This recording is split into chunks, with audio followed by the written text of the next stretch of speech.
आप देख रहे हैं अल्फा डिफेंस हिंदी में आपका स्वागत है। आज के इस वीडियो में हम लोग बात करेंगे एडवांस लाइट हेलीकॉप्टर्स के बारे में।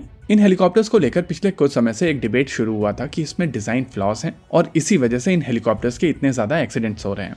जब ये डिबेट शुरू हुआ था तभी मैंने कहा था कि एक बार इंक्वायरी की रिपोर्ट आ जाती है उसके बाद हम लोग ओपिनियन बनाएं, क्योंकि अभी ओपिनियन बनाना सही नहीं होगा, क्योंकि मैं नहीं चाहता कि मेरे व्यूअर्स हाफ बेक्ड इन्फॉर्मेशन के हिसाब से ओपिनियन बनाएं।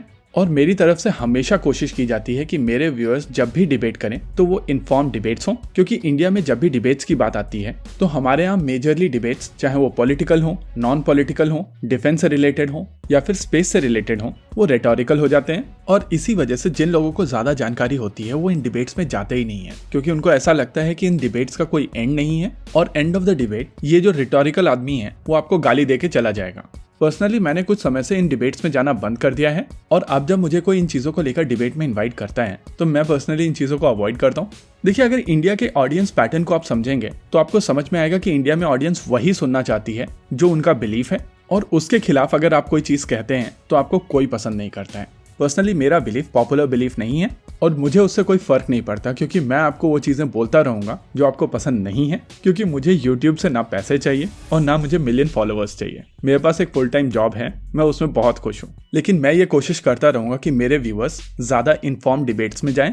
Anyways, coming back to the topic, अगर एडवांस लाइट हेलीकॉप्टर्स की बात की जाए तो इस समय इस हेलीकॉप्टर के 338 यूनिट्स ऑपरेशनल हैं और पिछले कुछ समय से इन हेलीकॉप्टर्स को लेकर एक डिटेल्ड इंक्वायरी चल रही थी, जिसको इंडियन आर्मी एविएशन और इंडियन एयरफोर्स की तरफ से लीड किया जा रहा था। यहाँ पर मेकर्स की रिप्रेजेंटेशन केवल कमेटी तक है और यह इंक्वायरी बोर्ड इंडियन एयरफोर्स और इंडियन आर्मी की तरफ से लीड किया जा रहा है। यहाँ पर इस चीज को ऑब्जर्व करना जरूरी है और मैं एम्फेसिस के साथ में बोल रहा हूँ कि इसको इंडियन एयरफोर्स और इंडियन आर्मी यानी कि सबसे बड़े यूजर्स की तरफ से लीड किया जा रहा है। इस कमेटी की तरफ से एक्सटेंसिव चेक्स किए गए हैं, जहाँ पर इस हेलीकॉप्टर की पूरी फ्लीट को इवेल्युएट किया गया है और इस एक्सटेंसिव चेक के बाद में ये चीज कंक्लूड की गई है कि इसमें कोई भी डिजाइन फ्लॉ नहीं है।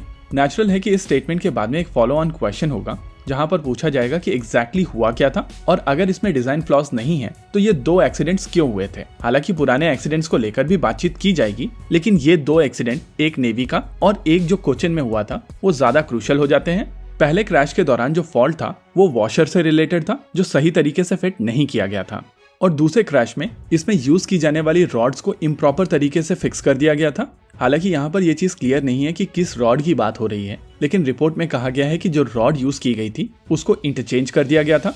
अगर आप इसको ओवर सिंप्लीफाई करें तो लेफ्ट रॉड को राइट जगह पर और राइट रॉड को लेफ्ट जगह पर डाल दिया गया था। ओवरऑल इन रिपोर्ट्स में कहा गया है कि जो प्रॉब्लम्स हुई हैं वो बेसिकली मेंटेनेंस रिलेटेड हैं और ये प्रॉब्लम्स दोबारा ना हो इसको लेकर मेंटेनेंस क्रू की और ज्यादा ट्रेनिंग की जाएगी, जिसके लिए HAL, Indian army aviation, Indian air force, Indian navy और कोस्ट गार्ड के साथ में मिलकर काम करेगी। इसके अलावा यहाँ पर एक बेहतर मेंटेनेंस प्रोटोकॉल डेवलप की जाएगी, जिसके ऊपर काम शुरू कर दिया गया है।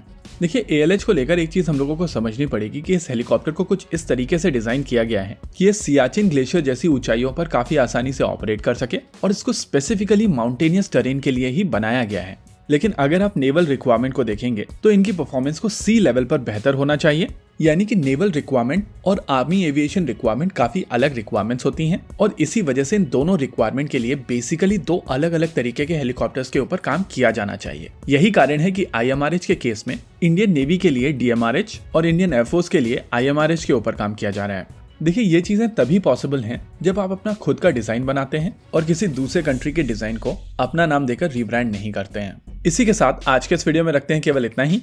वीडियो को अंत तक देखने के लिए धन्यवाद। देखते रहिए अल्फा डिफेंस। जय हिंद।